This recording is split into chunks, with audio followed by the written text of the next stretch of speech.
Okay, welcome to episode 131 of an Evolving Man podcast. Today I'm excited to be speaking to Mpumelelo Mpofu. Mpumelelo is a pioneering thinker, practitioner, and systems architect whose groundbreaking work spans personal transformation, family dynamics, organizational well-being, and societal change. With over 2 decades of direct experience working with children, families, and trauma recovery, his revolutionary concept of compassion economics reframes compassion as a finite, measurable, and renewable resource, as critical to manage as time, money, or energy. Welcome, Mpumelelo. Hi, Piers, and thank you for having me. Yeah, thank you, thank you. So, how I generally begin the podcast, maybe we'll do it differently. Do you want to just talk about your name a little bit? Oh, yeah, yeah. Oh, that's such a privilege. So, I'm Zimbabwean, and I've lived in England just over 20 years now. But the link that I often joke about within my circles is when I'm asked the question, "How are you?" I often my response comes back, "I'm still African," because it's about anchoring and rooting myself back in who I am. So Mpumelelo is a name that stands for success. Mm. And it's what connects me to a very significant part of me. So my late father, I'm the fourth of, or the fifth of his children. And he had four daughters first. And then I came along. So among those four women, I was the man, I was his success.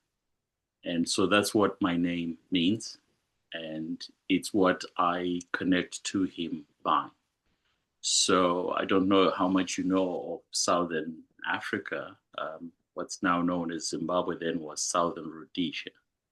So in the early 1960s, the British come along and colonize that part of the world. So you will find that there are a lot of English names, mostly Scottish names.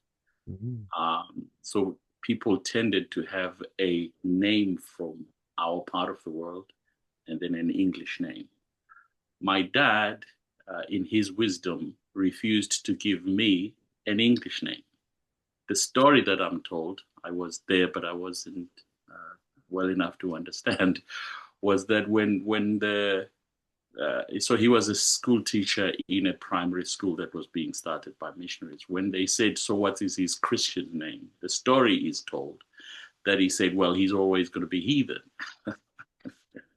because he refused to give me an English name. And that has been significant in driving the fact that I stay connected to my background. I stay connected to him. So when people call that name Mpumelelo, Mm. they remind me who I am. I am my father's success, and that's what I Mm. represent. And that's really, really quite special to me. Connecting to your bloodline and yeah, your ancestry. That's a really beautiful thing. It anchors my identity. Beautiful, beautiful. So, I'd love for you to share a little bit. How did you get into this work of working with children, families, trauma recovery?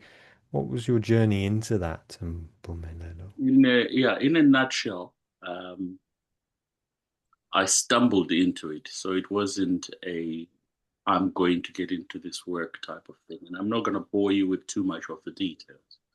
But suffice it to say, I, in 2001, moved to live in England, having spent time in different parts of the world. And as I arrived in England by myself, the family then, which was a wife and uh, two sons, were still in Zimbabwe at the time. And then the wife then moves to the UK with me. And the two boys stayed back home with dad because my father was still alive then. But as life has it, the circumstances at home changed. I brought the boys over, but by that stage, I had to contend with the fact of becoming a single parent. Um, I was working in the square mile in the city in London, Mm, mm, and all the what I now look at and find is silly, but I had the pettiness of what that square mile does to people.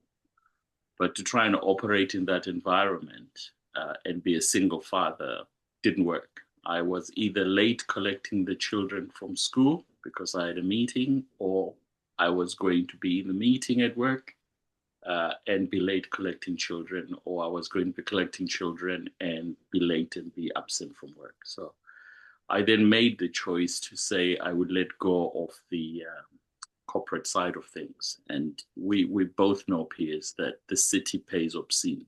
So I wasn't under pressure. So I decided to take time out in order to manage my children's changed circumstances. The choice that I confronted at the time, having come from abroad and moved here, was to make sure that my children would not become statistics. I was conscious of the fact of this perennial reference to broken homes, children coming from broken homes. So mine was a double whammy because it's two boys growing up in a broken home. On another occasion, when we have time, I'd like to explore this particular point, Piers, because I do not believe in the whole discussion around absent fathers. For me, that's a misnomer anyway. But for purposes of now, I then left London and found a very small little village in Staffordshire. So the three of us moved into this place and settled. Except that we became the only other Black family. And again, these are labels that I'm using here, so because they're familiar. But the other family of color in this little village of about 300 homes at the time were mixed family. So I, as I was going back to this issue of my identity and anchoring myself in that, I realized that I was raising two Black men in an environment that, did not reflect them. So weekends and holidays and those sorts of things, I started to take my children across the M6 from Stafford to Wolverhampton, so they would be in places that had more people that looked like them. On other occasions, went into Birmingham to do that. So it was this process of just getting them comfortable with people that look like them in Wolverhampton and in Birmingham. And that's how I started to hang around those places. And it's in hanging around in those places while my sons were playing with other people that you start to talk to parents and other parents. And that's when I heard this phrase, my child is changing before my eyes, and I really don't know why. And that statement often came to me from mothers, because that was who was in the youth centers watching the children play this or that sport or doing this. We haven't got the time to go into it that much, but essentially what I realized was these were children struggling with their identities. And most of the mothers that were speaking with me seemed to have been in relationships with men of color, and their children were of mixed heritage. And so, again, through other friends, I started to engage with these boys, because I had boys and these were boys, and it seemed that my presence created a surrogacy for these boys, and I'd always been conscious about identity. It's a big theme for me. And I started to work with some of these boys around that. And even when their behavior was said to be changing, I understood it within the context of, struggling with their identity. But coupled with that, and again, because of, I spent a year and a half in South Africa in 1995, 96, after Nelson Mandela becomes president of South Africa. And this is where I came across the whole issue of post-traumatic stress disorder following up the end of apartheid and so forth. That's for another conversation. But I had become aware of post-traumatic stress disorder and its impact on identity and identity formation. So as I started to support these boys and have conversations with them and spend time with them and helping that, it seemed to make a difference for these boys. And eventually, one of the mothers that whose son was spending time with us, and when I'm saying us, it was my two sons and their friends. Um, Mhm. I don't know if you remember something called primary care trusts in the I NHS. think I do, yeah, because I worked in the NHS, be 2000 and 2000. Yeah. So one of the mothers was a manager in one of the primary care trusts in Birmingham, and she comes to me and we were standing. She says, "I don't know what you've done with my son, but whatever it has worked. Because the agro isn't that much anymore." Um, so part of her remit at work was to support the youth justice service Mhm. in Birmingham.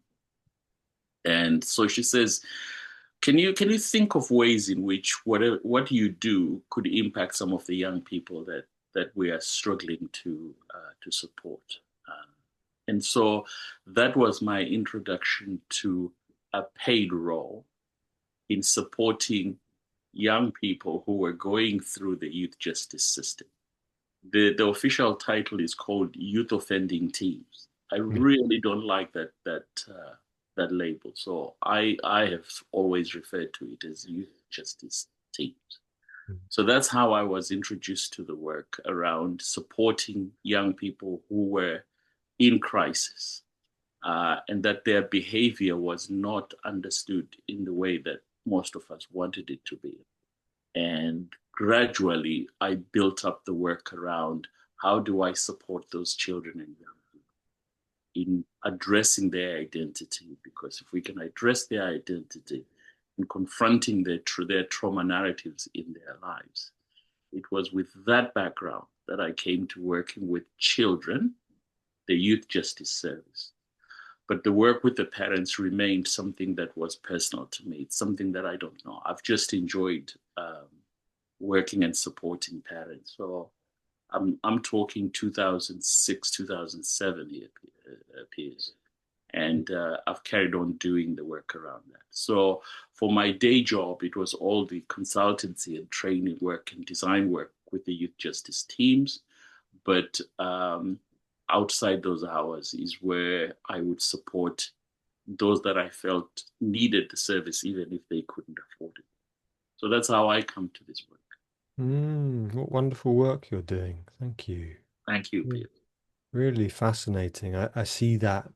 I've worked as a scout leader 14 years. I stopped while we were making the documentary. It just got too busy and worked with the teenagers. And I just see that importance of for young men and women to have adults around, not just to be peer led. And I love, you know, I think it's Iron John, Robert Bly saying that, especially for young boys, they almost receive by reverse osmosis, just being in the presence of men, whether that's fathers or uncles, what it is to be a man. And a lot of these kids don't get that. Absolutely. And a lot of teachers are certainly primary school in the UK are female, so they don't get that the masculine um, around them. So I think something like Scouts or what you're doing is wonderful. What I find perverse in that, and this is me being judgmental, so I apologize for it, but what I find perverse is if you're in the youth justice system, is that here is a child who, for reasons outside the child's control, has offended. They've Mhm. done something wrong. And what are we going to do? We're going to penalize it for. We're going to penalize them for it. That for me is the travesty. So this is why I came at it and said it in 9.9 times out of 10, um, children who find themselves under that circumstance are themselves victims of something that is, and it is the something that has happened which then causes this offensive behavior. Mm, And therefore, for me, the challenge isn't about behavior modification. For me, the challenge is about understanding what the trauma is, mm, addressing the trauma. And it's almost, yeah, as soon as you confront and address the trauma, the behavior changes. yeah, yeah, yeah, yeah. So I'd love you to talk a little bit there, maybe about that impact of trauma. I know you've been involved with the London ACES hub, Mm, so mm. the adverse childhood experiences about, yeah, obviously, I think it's Folletti who Yeah. did the original study into the ACEs and just showing, some of the data around it, the chance of us offending or struggling with addictions, depression. I'd love you to talk a little bit about ACEs and what you saw around the trauma. Mm. So in my view, and I start off by my understanding of this thing that we all refer to as trauma, because I was talking about it, Piers, before it became sexy, before it became Mm, as ubiquitous as it is now. So I was there, kind of 2007, talking about this thing that we're now referring to as trauma-informed practice. mm, So I define trauma as it's not so much the exposure to extreme frightening events, which is what most of us will contend with. For me, the difficulty that people who have had those experiences reflect or are afflicted by is that having been frightened to the extent of thinking they're going to die, they then fail to re-regulate or to go back to the way they were. So for me, trauma isn't the exposure to the frightening stuff. It's the inability to come back and mm, re-regulate and to start living life as if I'm still in that state. So if you are going to be a child who is yet to experience things, but you've had this incredibly frightening experience, and you are now living your life in that state, and that's become your reality. Everything else that you do, to my way of thinking, uh, becomes difficult because you're experiencing the world in an altered state. So, in terms of the ACES study, when it was done, the research for it is done in approximately 1994, 95, and the reports are written in 96 and published in 97. They're done in California, mm, among white middle class people, adults, not even children. But the results of it is what has become so significant, which is this idea of connecting later life illness with early life trauma and finding a very direct causal relationship between the two. People wind up with these physiological conditions later in life because of trauma that they experience very early in life. And I think for me that was generational. That was a generational find. So, in terms of adverse childhood experiences, the ACES movement, I think it's on point in terms of helping to understand how children and other people have wound up where they are. The trick that I think I add and have added to the youth justice teams I worked with is it's not just unpacking what the problem is; it's mm. in the ability to then do something about it. Yeah, And yeah. that for me is the focus of my work. So Mm, I understand ACEs, and and I've supported this movement towards helping people to understand ACEs, helping people to understand trauma. The challenge still remains on the field at the moment. So what? So I think, and this is my own reflection, we have perfected the art of getting people to understand ACEs. I don't think we're there yet in terms of so what. And if we can really operationalize the so what part, it means that we need to make significant structural changes within society, that would then impact what we're doing about it. And that for me is the challenge of, as much as we can go and work within society, the unit of society is the family. yes. So we've got to come back to the family. We've got to come back to the parents and educate them about trauma and educate them about the neuroscience of it and Mm, get them to understand. how what has happened to their child and what has happened to them is the blueprint for how their child's behavior is going to be. And that's how I come at that topic. Very, very broad, yes, but within that is the work that I do on an everyday basis around translating those conceptual, abstract, esoteric ideas into everyday speak in a way that makes sense to the child and the young person, but the parent and the adults in their life as well. Thank you. Yeah, we're often saying the child is wrong. We punish the child rather than saying, well, why? Why are they acting like this? What's changed? And yeah, fascinating. I mean, so kind of leading on to that, so what is the solution? What are some of the things that we need to start operationalizing? Mm. So the work that I do with parents, and by the way, I've spent 20 years working with youth justice teams, and within that, working with the children in some instances. I haven't done an equal amount of work with parents. Um, I've calculated, or we've calculated approximately that I've worked with between 4,000 and 5,000 practitioners and people in the 20 odd years.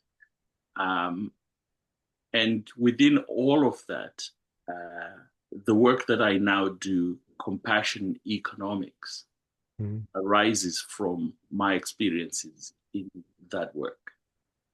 And for me, the way forward is for us to, one, research and validate compassion economics.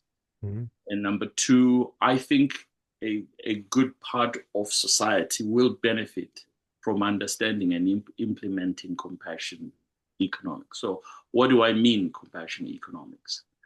A lot of us are very astute about our money, about our health, about our time, but we don't do a similar kind of focus on our compassion. No. And I stumbled onto this whole issue of compassion, of understanding what compassion is. So indulge me a little bit here, Piers, in explaining where my work comes in. So for me, the notion of trauma, compassion, and emotions all tie into this one thing. By way of definition, emotions for me are the ocean currents, if I can borrow that. And compassion then becomes the boat that's navigating those currents. So if because of trauma, my ocean currents are really a whirlpool, it's just frightening and so forth, have I got the boat that I'm able to steer through all of those things? If we can get people to understand the ocean currents and the design of the boats and the skills and the ability to navigate that boat through whatever currents I have, then I think we're beginning to make a change at all three levels, which is societal, which is the family, and then the individual in all of that. And the central player in all of that is the parent.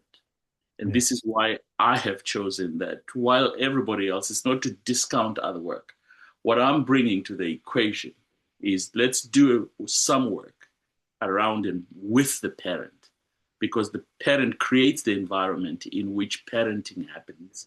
And it's within this environment of parenting happening that things like identity formation is going on. Things like wherever traumatization has happened, we begin the healing process in that. We do that within the individual, within the home, within the community, and within the society. That's why, for me, the whole focus around compassion economics and focusing on the parent as my part. Other people will focus on the child. Others will focus on other things. For me, it's let's do the work with the parents. Let's put some investment in getting parents to understand what is happening with compassion, what's happening with this boat. And in order for them to understand this little boat, they need to understand the ocean currents in which this boat is trying to float. Mm. Amazing. And it's fascinating. As you're speaking there, it makes me realize that we have a modern education system which teaches us about maths, it teaches about French or languages, it teaches us about English, but it doesn't teach us the most basics of things. Well, how to parent? No, it's probably the most important job in the world is to be a parent on one level.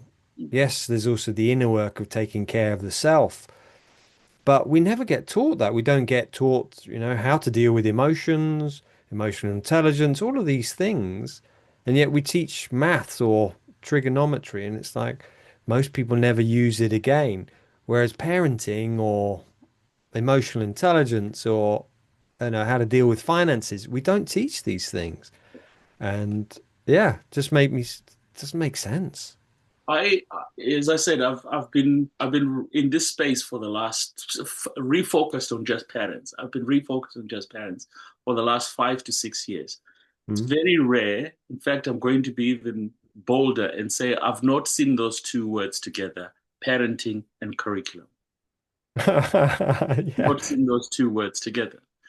And oftentimes, when I reach out to people to say you need to learn parenting, uh, what they hear me saying is you're a bad parent, and they feel that they're being judged. Mm. I'm one that is saying, given a chance again, for me, I would need to do the learning first before I start to parent. And my mantra for your information, Piers, is going to be an interesting one, which is also the title of the book. Parenting has nothing to do with children. Yeah. That's so true. Yeah. Yeah. So I believe that by the time the children arrive, we should have been preparing to be parents and be ready for them before they arrive. Mm. But a lot of us tend to think that parenting is innate. It's not. It is a big task. It is a big role, and maybe we will come to it as we discuss this. A big part of what we need to do is to help people to understand that parenting is something you learn, and it's not as if you get a bunch of information and that's it. No, it is a daily process of acquiring new knowledge, new skills, new applications. And as successful as you are in acquiring those skills is, in my view, the basis by which you become a better parent. Yeah. And it's interesting. I mentioned before we started recording that I'd spent time in Ghana. And at the weekends, I'd leave Accra and I'd go down to one of the fishing village, Kokrobite or Busia, which is one of the surfing villages further down the coast. And I'd watch the local families and the sister and the mother would be taking care of the babies. And it was almost like the reverse osmosis. They were learning from each other. And then it's interesting, I hear this from friends of mine or people who've been to boarding school. When their children get to 8 or the age they were sent to boarding school, they have no idea what to do with their children because they have no internal model. Yeah, And therefore, that's one of the reasons they send them to boarding school is because, well, I don't know what to do. I have no inner representation. I've not been taught that. And I think we see this more in the West now because we're very much cut off from other people. We do everything within that family unit of two people. Whereas being in Ghana, I noticed it was just everybody, 20, 30, 40, 100 people just helping each other out. Where's yeah, the baby gone? Oh, he's over there. So one of the brothers would pick up the baby. And so it was everyone helping rather than it being just the mother or the father doing everything. yeah, yeah. And for me, I've said this openly, and again, this one I've received permission for. Um, I've looked and said to myself, Piers, in bringing my children to the UK and to the Western world, I gave them far greater opportunities in life than I ever had, which is the sunny side of it. But on the shadow side of it, for me, regrettably, is that I gave them the things I didn't have, but I didn't focus on all the things that I had Mm. when I was back home. So what you're describing is very familiar for me in that, and I, yeah, everybody makes the statement, it takes a village to raise a child. Yeah. Uh, and people don't actually realize how significant that statement is. Mm. This issue of it takes a village to raise a child. So you've spent time in Ghana, I'm Zimbabwean through and through. I speak the languages. I'm back home every so often per year. A critical part of that whole identity issue is this expression everybody throws around: "I am because we are." Uh, and it's become commercialized. But in real terms, it's the essence of who we are as a people. Uh, I am my father's son, and I am my son's father. And there's that point of irreducibility, which is you can't separate me from my being my father's son, but also being my son's father. So in my culture, I am referred to as father of, as part of my Mm. identity. But at the same time, before I became father of, I was also son of. So there is this issue of being part of something. And if we ever get a chance to discuss it, the discussions within England, certainly around absent fathers, seem Mm. to miss that trick around understanding the notion of identity and how by addressing identity, in my view, 50% of the problems that we face will disappear. Mm. Because Mm. really, if it is around absent fathers, I would think that our institutions would be full of orphans, but they're not. So it's really a case of let us come to understand what we're dealing with when we are talking around children and young people, when we are talking about traumatization, when we are talking about behavior. How do these things come together in a way that makes sense uh, for the child rather than for us? How do we let the horse define the course rather than fitting the horse to a course? Mm. Yeah, yeah, yeah. Fascinating.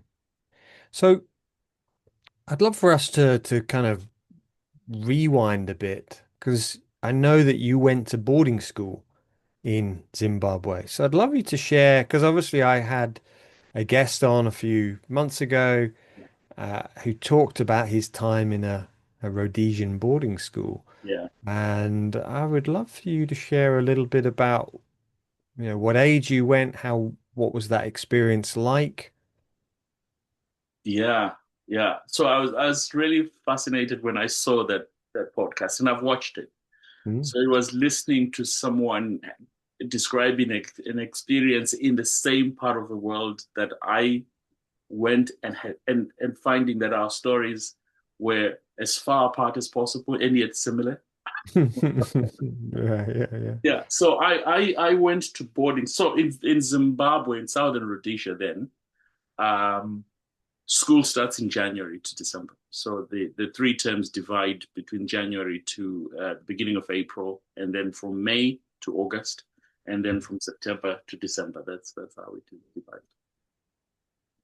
I'm born in October, so whatever I do, I'm always going to be at the back end of a year. So I was sent to boarding school in the year I was turning 12. Mm. Um, and that's one part of the story. The other part of the story is that boarding schools at that time were run by faith groups. So my parents were deeply embedded in the Baptist um, denomination. Mm. And I refer to myself as biologically Baptist because I was born among the Baptists and I've still operated in that space.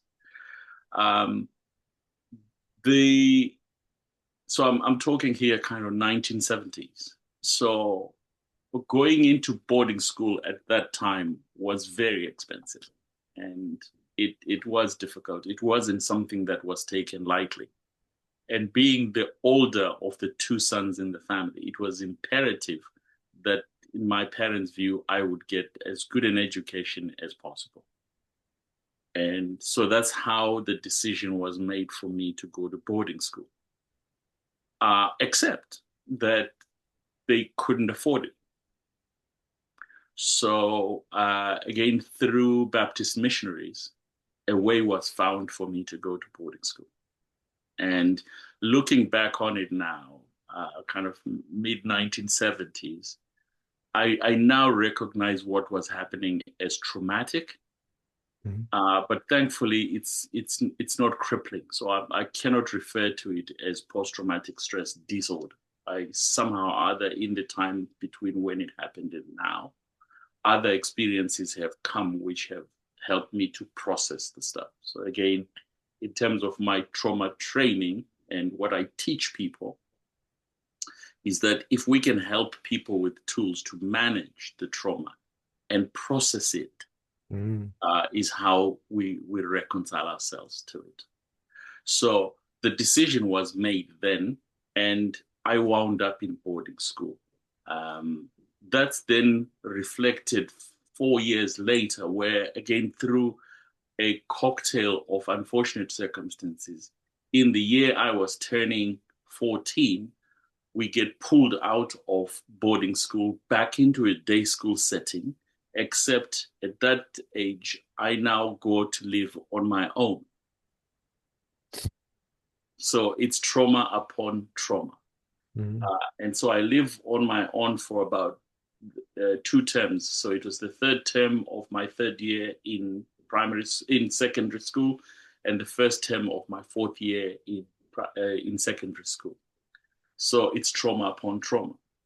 The thing about, and yeah, I don't want to dwell too much on the boarding school part of it, but the significance in listening to your previous guest was that not only were we moved into, not only was I moved into boarding school where my sister was, when I got there, I found 3 other boys that were like me, hardly a meter tall.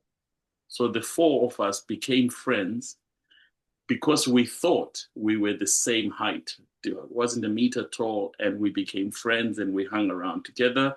And from the 4 of us now, 2 are late and 2 of us remain, but we've been friends for the last 50 odd years. And we bonded on what we thought was our size, but it was really our way of trying to look after each other. I've now reflected it and said we were looking after each other. But it was this cultural shock of there is no mom, there is no dad. I'm one of these 300 children, approximately the same age as I, and I've got to make sense of it somehow. So looking back on it now, I think in order for me to survive, I just dissociated. And I lived in that bubble, in that dissociated bubble, for the whole time that I was in secondary school. It took a long time for me to step out of that bubble. So a lot of the things that happened to me in that bubble, I can look at now as out-of-body experiences. I recognize myself as, oh yeah, that happened. I don't recognize it as I did that. So it was a whole series of things that happened. I can tell the story, but somehow other I had no agency in it, and this is why I refer to it as this dissociated self. Listening to a lot of the discussions that you've been having, I recognize the issue of a lot of us thought that we were being matured faster, and we were celebrating a culture of dissociation and call it maturation. Yeah. In order to make it look good. So now looking back on it, and I can see a lot of parents doing that again. I've got some friends some clients that I work with whose children have gone into boarding school. And the parents believe that boarding school is good for you because you become independent. And I'm like, no, certainly it wasn't for me. Yes, there was a bunch of skills that I learned. Yes, there was a worldview that I gained. But if you're gaining those in inappropriate ways, it's not helpful because it changes your blueprint for life. And Mm, that's mm, essentially where I find myself now. So that was part number one. Part number two was that we're in Southern Rhodesia here. So I know apartheid firsthand.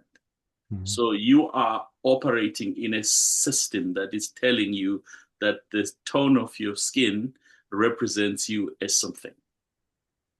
I don't mean to speak ill of them because they that's what they knew at the time. But the missionaries that were coming to Africa at the time came on the principle of, even if you send me to the savages, Lord, I will go.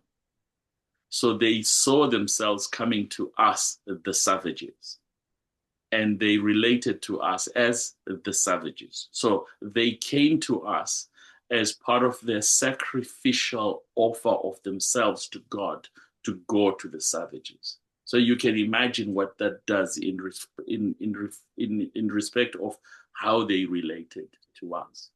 And then the final piece was this fight, because that's what it was, the cultural fight between a Western worldview and the African worldview. mm, So for me, it was the Southern Rhodesian uh, uh, Black way of life, where everything that showed our identity was associated with paganism and equated with the devil, and how if you so much as did anything African, you were totally at odds with what the Christian faith espoused. It's much later on now that I'm beginning to separate out what is Christian from what is Western. Uh, yes. Very simple example for me is wedding vows, where every one of us was told that in order for you to be married, you have to wear white, you have to have wedding vows, you have to. There's nothing in the Christian faith does that. That's a Western principle that applies. Mm, But I grew up on a staple diet of, if you do not do that, your marriage is invalid and it's sinful.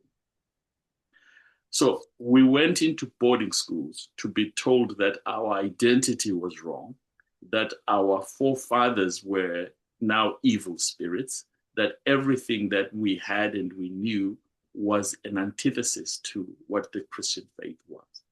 So that's the cocktail of growth that we experienced in boarding school. That we've been removed from the safety of being at home with mom and dad, mm, that having gone into this environment now, we are now learning that we are inferior by virtue of our skin tone. And then the triple end of it is that everything that we stood for is part of this evil that's an antithesis to the Christian faith. And that's the trauma that now has shaped where my life is at now. And now is when I am beginning to do the work of repairing the damage that comes from 50 years ago. wow, thank you for sharing. It's kind of really insidious. And it makes me reflect that um, I know that the boarding schools are very big still in places like Nigeria, and they're still very, I don't know if they're big in Ghana, but I know, for example, Kofi Annan, he was at a boarding school. I'm pretty sure Robert Mugabe, he spent time in a boarding school. Catholic one, yeah. And it's like if you're being taught that you're inferior, I mean, how does that impact your leadership when you come out, it's like you're not going to be a very kind person, or, Yeah. because it's a bit like us with our leaders in Britain. It's like that vulnerability that we learn to hate in these schools. Well, it's very difficult for us to like the vulnerable in society or take care of the vulnerable in society, if we hate that part within ourselves, as Jung said, we project it out and it's like, it's you, you're wrong. And I wonder, listening to you speak there, whether a lot of the African leaders who've been to these schools have done the same thing. I think that 2 points there, Piers, and this is in terms of my current work right now. Mm, I'm supporting uh, business people who are startups, and many of them are Zimbabweans and those that are starting in domiciliary care, supported living, um, mm, adults and children, and that sort of thing. So the Care Quality Commission is the regulator for adult social care, mm, and repeatedly people come to discuss with me the fact that they've been inspected by the regulator. They are great at everything else except this thing called well led. Is the organization led well? And many of them are coming back as no, they are not. What the Care Quality Commission doesn't recognize and what these business leaders don't recognize is that there's a cultural divide. So, where I come from, uh, it is what we do rather than what I do. yes. The Care Quality Commission is looking for a leader who stands out and is decisive and stands out and is clear. Mm, But you're operating with someone for whom standing out like that is not my natural state mm, because I'm looking for something that we, the collective, do. I presume that when we do things as a collective, that's the safety that CQC require. And so the challenge that I'm finding with these people, the ones that I'm working with, because again, I coach them, is how do they translate their worldview from how it was in Southern Africa into the expectations of operating in an individualistic environment that's the UK is. And a lot of them are struggling with that. And mm, unless they can fix that, they'll continue to fail when it comes to that part of a regulator's inspection. That's number one. The mm, second thing that I have noticed, and this is for me an unfortunate development, is that some of the Zimbabweans and I'm most qualified to speak about Zimbabweans because of my association with them. But they've come into the UK. They want the best for their children, so mm, they'll work all the hours that the dear Lord sends to them. And they believe that in order to improve their children's chances, it's best that they go into these fee-paying schools mm, because then the child's network gets better. But because the parent is working all sorts of crazy hours, the parent believes that boarding school is best. So hello, where does the child wind up? In boarding school. So the lesson of John Bowlby has not been learned. mm, That very simple, John Bowlby revolutionized psychology because he missed his grandmother. mm, So mm, by removing children from our homes, so we've these children have not made the choice to come to the UK. So for them, it's forced migration. Yes, they came with their parents, but they had no agency, they had no part in that decision. So that's the first bit of trauma. Then, having arrived in these shores, they would like the safety and the sanctuary of being at home with their parents. But no, no, no. The parents have to work because the fees are expensive. A friend of mine was telling me that she and her husband pay £82,000 in fees. And so wow. and so they work all sorts of crazy hours. They have a business and they work all sorts of crazy hours in order to be able to do that. So now the child is sitting in a boarding school somewhere. Obviously, they're given any and everything that they wish for in terms of material things. But Mm. one of the things that the children require isn't the material things. It's just this, the yeah, being able to access their parent. Yeah, the touch, the emotional intelligence. It's like, you know, in EQ, in emotional intelligence, Daniel Goleman, he writes, that IQ is just 20%. And of our life success, if you look at the data, 20% of our life success is IQ, but the other 80% is EQ. And we don't get that in these schools. Yes, And you said boarding schools make you become independent. And it's interesting. I was reflecting about resilience as well. I think no, boarding schools don't make you become independent. They break your attachments with your parents. So that's not absolutely, independence, that's making you avoidant. Boarding absolutely, schools make you become avoidant attached. That's absolutely. different from independence. Yeah. And So, so I was saying they don't make you independent. The claim is made that they make you independent.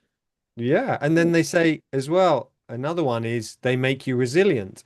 And I noticed actually speaking on LinkedIn recently, listening to guy called Chris Barrett Brown, who was talking about how he won't teach in companies resilience because he says he doesn't believe in it. And I was just reflecting, I'm saying, yeah, what they're teaching as resilience in these companies is not resilience. They're teaching them dissociation. They're Yeah, teaching you push on, squash your feelings down, take one for the company. It's like, that's not resilience, that's dissociation. And absolutely, it's the same with boarding schools when they say, oh, it creates resilience. No, it doesn't. It just creates dissociation. And absolutely. independence, no, it's not. It's avoidant attached. Yeah, yeah. So Well, I'm just getting my notes here. One of the products that I've developed in my program, I called collective narrative restructuring. mm, mm, And in that, I'm arguing that if you actually pay attention to what organizations say, they celebrate certain cultural elements where they're saying you are a resilient person, and therefore that makes you a good leader in the organization. I really used to enjoy my teams when I was in the corporate world referring to me as the intrepid leader. I really felt like, yes, that's what I wanted to be. Having reflected on it now, that was not a good sign.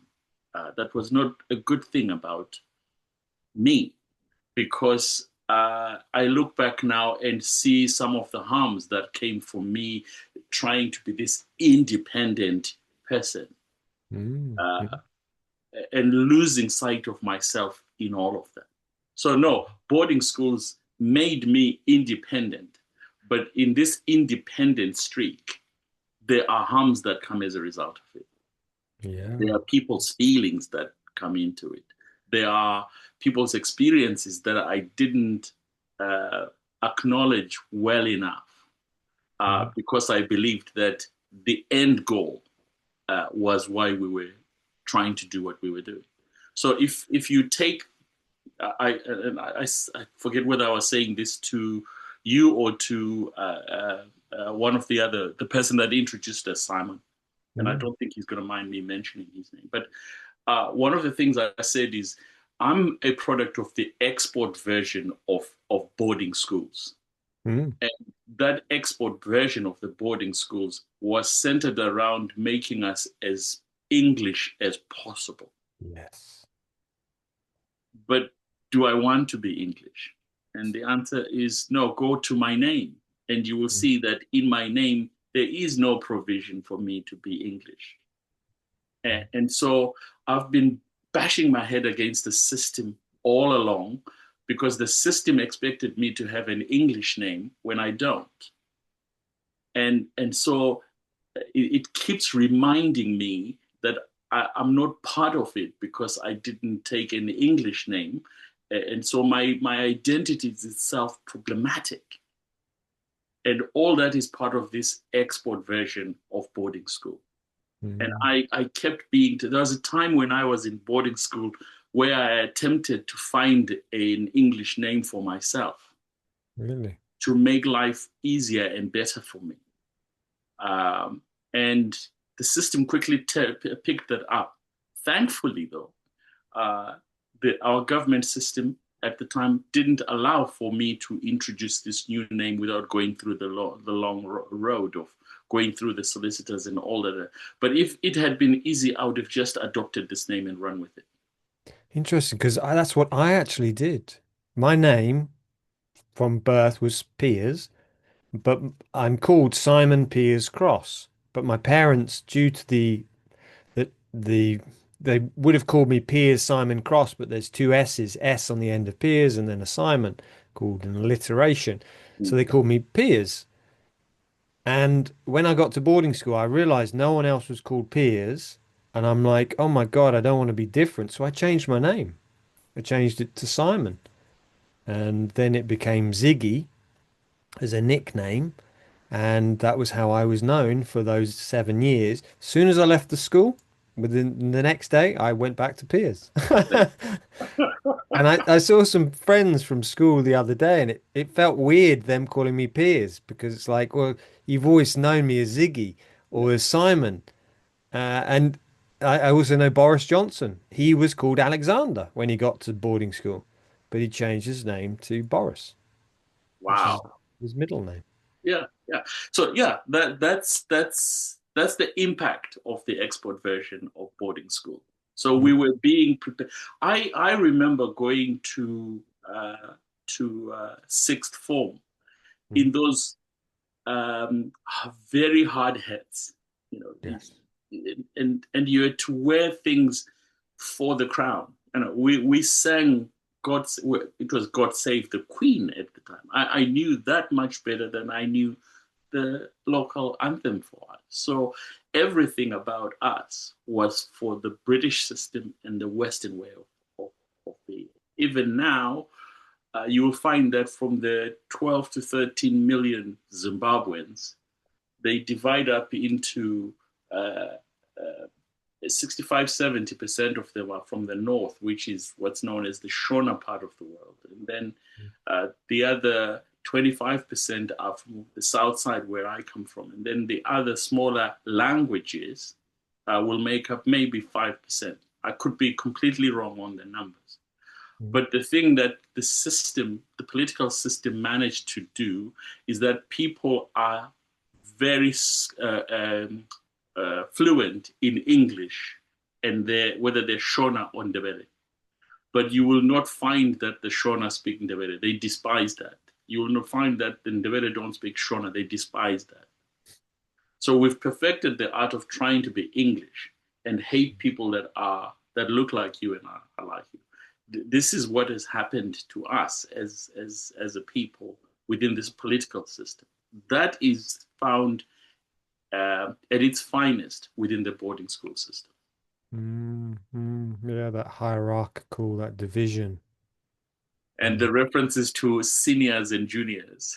Yeah. I was talking to someone about that yesterday, this idea of, we had fagging in my school, which basically, I know Dilibe Onyama, he talks about it in Black Boy in Eton. Right. Yeah.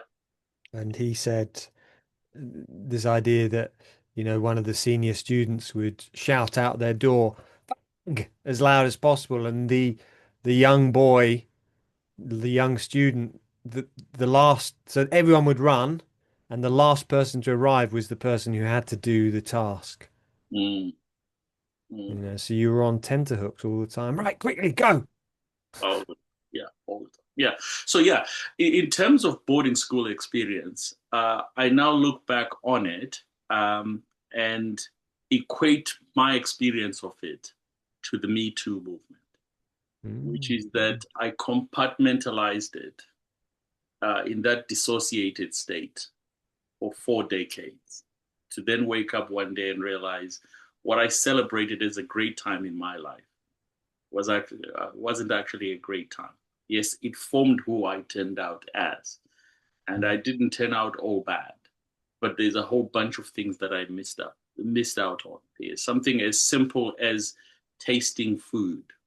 I only started to taste food in my late 1950s. Sorry, in my late 50s, wow. because before that, I just gobbled my food down without realizing that I was. Yeah. I think And that's the same as me. I used exactly. So having spent time in a boarding school, you ate as quickly as you could because if you were late, somebody would snatch it or something would happen. Mm, So mm, I've lived a life and didn't know how to taste food. And I just thought it's the way I am. We grew up this way. We grew up in a dormitory and we all kind of celebrated it. And this is why I'm talking about this narrative restructuring, that mm, the narratives that we celebrate um, are reinforcing an unfortunate stereotype. mm, We mm, think that this is the way things should be, when in actual fact, no. We need to take a step back to understand what are we celebrating and why are we celebrating. yeah, yeah. And we're celebrating what we think is independence, when in actual fact it's not independence. You and I can vouch for that because I certainly know that I lived life dissociated. Mm, mm, mm, So mm. my nearest and closest did not experience the best me. They experienced the best dissociated me, and Yeah, that is a waste of half a century. That yeah, yeah. And then when we're in a position of power, whether that's in business or politics, that dissociation, that splitting, well, it's like that impacts how we lead. exactly. Because, you know, I think you're right. I think the schools taught us a lot, but it's like that 20%. It taught us 20%. Mm, But I personally don't want to be running on 20% capability or capacity. I want to be on 100%. And what these schools do is that's what they do is they take you to 20%. mm, And that's what I come back to more and more with my clients and my work with leadership is, look, do you want to be 20% or do you want to actually fully optimize? Because you can't be empathetic and you can't have empathy and compassion for the people who are working for you if you aren't connected to your emotions, if you're dissociated. It's not possible. mm, mm. You're just going to think from your head, this is what's needed, rather than going, oh, if I cut the winter fuel allowance, how might they feel? Oh, yeah, they're going to be really upset. It's like, oh, that's the right thing. We can save £50,000. Yeah, yeah, yeah, yeah, No. yeah. So I So realize we've been talking about an hour now, and I realize I'd love for you to share a bit about compassion economics. okay, can I just because yeah, I mean this was on my tongue just before we shifted from it. Is that I now am. So we have I can never say this word, alumni for Yeah, my former school, yeah. and I'm the president of the former All Students Association for my former school, and the chairman of the executive committee for that. And I've noticed that when we come together for meetings or for events, we somehow or other, I don't know how it happens, we default to how we were 50 years ago. So I went to the school in the mid 70s, and yet this school had been operating for more than 10 years when I got there. So some of the members, yes, they are in their 70s now, because they're 10 years older than I. And I chair this meeting, and in this meeting, there are people that are 10 years, 15 years older than I am. And I'm still conscious of the fact that I'm chairing a meeting with elders in it. So there's a dissonance for me there. Mm, Is mm, I need to be careful how and what I say to be respectful of those that are older than I am, because for us that's important. Um, so those battles remain. Here we are, 60 years later. Those battles remain. We're still struggling with them, and yeah, and so that's all part of the challenge of living after boarding school. It never leaves you. It just becomes a part of who you are. And going back to this notion of identity formation, it becomes part of your blueprint. mm. Yeah, doing some work with a client the other day about noticing how, as exporters, we put people onto pedestals. True. People who are older, more respect, have more power, money. they're oh yeah, look at them, amazing. You know, they're like gods. And then those that are below, whether they're cleaners or, kitchen staff, it's like, oh, they're like slaves. We had the name, I've mentioned this many times on the podcast. We used to, in my school, call them bokkers, which basically meant slave. Wow. Yeah. And Yeah. so we treated them like slaves. Yeah. And I find what I have to correct in myself is, yes, I'm putting people in these pedestals because they are above me for a range of reasons. But I also expect those that are beneath me to Mm, then treat me the way I would treat those. yeah. So we're just passing this from group to group. Yeah, yeah. And I've found over the years, as soon as we tell our human stories, we share authenticity, our vulnerability, the person comes down from the pedestal to same as me, and those who are less than me, they share. It's like I feel them in my heart, and it's like the dissociation starts to disappear because Mm, I can feel them. It's like, oh my God, that compassion. yeah, May you not suffer as I have suffered. absolutely. Yeah, and that's my work here. So on one occasion, and this for me was the spark, is that one of my children comes home. He's had a huge success. He is excited. He's 9 years old, and life is great.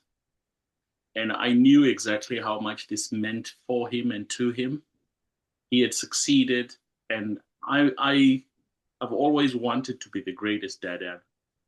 Mhm. What then happened on that occasion, I'm standing in my living room lounge, looking down at this boy, really, really excited for him and so forth. But when I reflected on it, it's been a few years that I've developed compassion economics.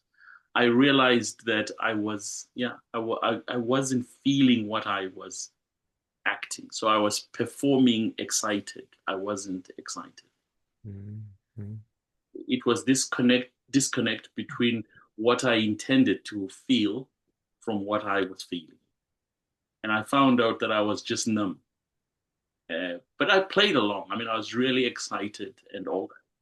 But going back to ACES, our children, their um, systems are so well tuned into us that they know, Mhm. even when we think we've got them won over, they know inauthenticity when they say it, Mhm. and that carries them forward.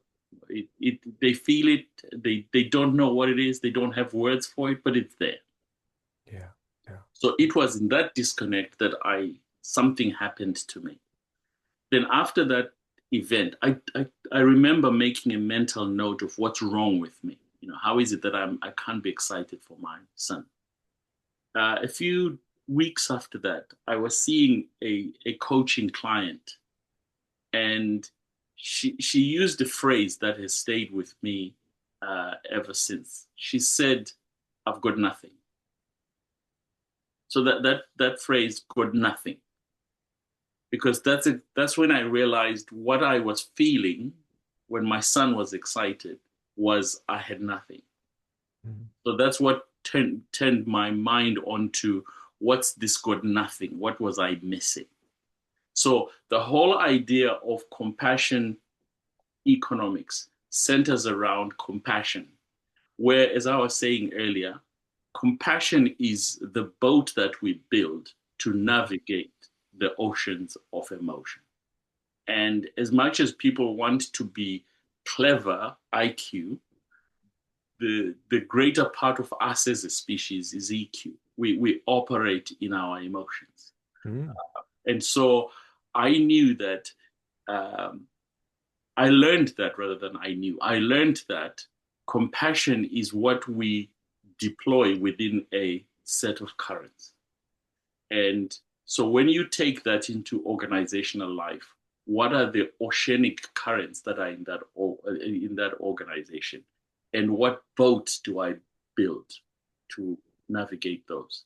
So going to the definition that you were giving, how do I experience what you experience, what you're experiencing on your terms rather than my terms, makes me closer in terms of being compassionate or not. So compassion is this ability to feel another person's feelings or experiences without losing yourself in them. So the closer I can get to how you're feeling about something, I can then say I am more compassionate. Yeah. Yeah. So this is where that came from. Then why economics? Again, it was another conversation I was having where someone made the same difference, where finance and economics have a similar relationship.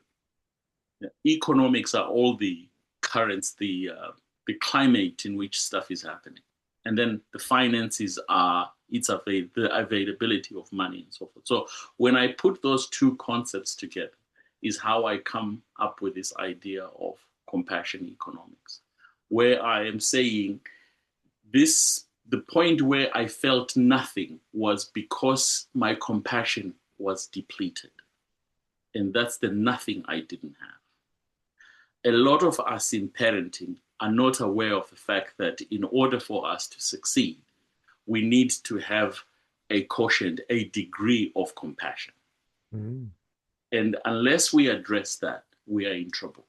So we're focusing in our parenting lessons wherever we learn them. And some of these lessons we are learning from observing other people around us. We're in effect losing sight of the fact that parenting is intrinsically locked into compassion and the things around it, that we lose sight of it. So this is how I come at this idea of compassion economics. It's around, like money or health, it's how do we track our compassion levels? Because where our compassion levels are adequate for whatever we're dealing with, we are okay, as in the same way as if your finances are okay, regardless of what happens to you, you will come out on the other side. If on the other side, your finances are a mess and then the boiler breaks, now you're going to have to go into the market. Maybe you will wind up with somebody that's extortionate, lending you money. Same principle applies within compassion. If you are operating on the brink the whole time, and then a major event happens, it tips you over. The unfortunate thing, to use the finance banking example, in banking, if you present your card when you're at the limit, it says insufficient funds and you get nothing. But when it comes to compassion, it's different. Is that our systems do not know insufficient funds point. Even when we are on the edge, we are still going to do stuff that looks like, remember my example, I felt and acted differently. So what I was doing was seen as appropriate for that circumstance. But what I was feeling was disconnected from what I was saying. And that's the disconnect that we're dealing with. So it's within that disconnect between what we are experiencing versus what we're feeling that we're creating this dilemma that I refer to as compassion poverty.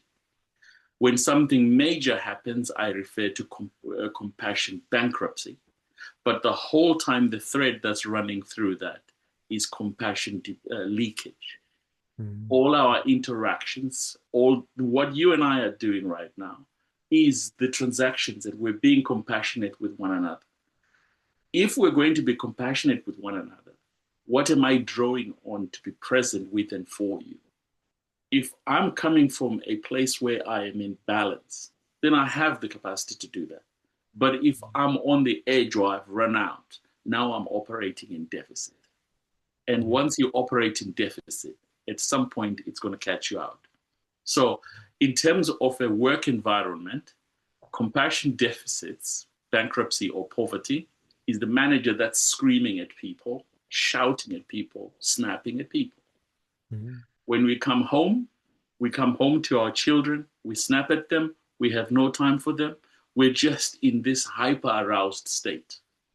And therefore, those of us that are parenting from a deficit, what we're passing on to our children is anxiety, dissociation, that sort of thing. Mm. Whereas those that are parenting from a positive compassion capacity, we're passing on regulation, we're passing on balance, we're passing on self worth. That's the impact of what I mean by compassion economics. And Mm. so the work that I do is to work with people around compassion economics. And parenting, for me, is the most urgent aspect that we need to deal with immediately. Mm. Thank you. It sounds fascinating, and it reminds me in Buddhism, there's the teaching around compassion is that there's four, they call it the four Brahma Viharas in the Buddhist scriptures. So you've got metta, which is loving kindness, karuna, compassion, mudita, which is equanimous joy, and then you've got upekkha, which is equanimity. And with compassion, I've often heard the teaching that you've got to balance it out with loving kindness. If Mm. you just in compassion all the time, you can burn yourself out. You can have what you say there, that bankruptcy. It's Yeah. like, I've got nothing left. And actually, you need to fill yourself up with that loving kindness. And it kind of coming back to peak performance. There's Jim Law. I think it's Jim Law in his book. I can't remember what it's called. There's a couple he's done, but he gives this equation, which is stress plus rest equals growth. Mm. I see that most of us are just in stress and we think it's bad. But actually, what he's saying is no, stress is good, but you've Mm. got to rest. Yeah. And most of us, especially if we've been to boarding school, it's just we can't turn off. We're just on all the time. It's that timetabling. But actually, that's not a problem. You've just got to make sure 6 o'clock, you stop, turn your phone off, stop getting pings, stop looking at your emails. On your holiday, stop looking at your emails, answering emails, drop it. That's where the growth happens. And I'm kind of that reminds me as you talk about compassion leakage, poverty, and compassion economics. So yeah, I love that. It's really, really great. Thank you. And for me, I'm defining it as a 21st century phenomenon. Mm, Because if you look at it, we're always on, always available. I don't yeah. know about you, Piers, but I certainly know I'm operating across three time zones. Mm, The people that I'm interacting with, um, for instance, this evening when I've finished and settled down, I'll settle down to have a meeting with someone who's in the Philippines. So she is up early and I'm staying late for us to coordinate. So we have a phenomenon where we're always on, always available. That's the first challenge. The second challenge is I have my emails. I have three email accounts, and then I'm on WhatsApp, I'm on Telegram, and I'm on LinkedIn. So each one of those creates what I call micro debts. mm. So I've had times where I would really like to rest, and then I hear that ping. Go back to the phrase that you were talking about. I hear that ping, ding, and yeah, I've learned to say that's a long leash because all that thing does is it pulls me back. So Mm, even when I don't want to look at the phone, the fact that the ping has come in tells me I have a micro debt. I've turned all my notifications like that off. I don't get any pings, and Wonderful. And uh, so what you have done is you've started to take steps to address the leakage. Because mm, for most of us, that's where the leakage happens. I also it's on flight mode, my phone from probably 8 o'clock, 8:30 in the evening through till about 9 o'clock in the morning. It's on flight mode. So I get up at 6:30, but it stays and it's like, nope, I am not listening to anything.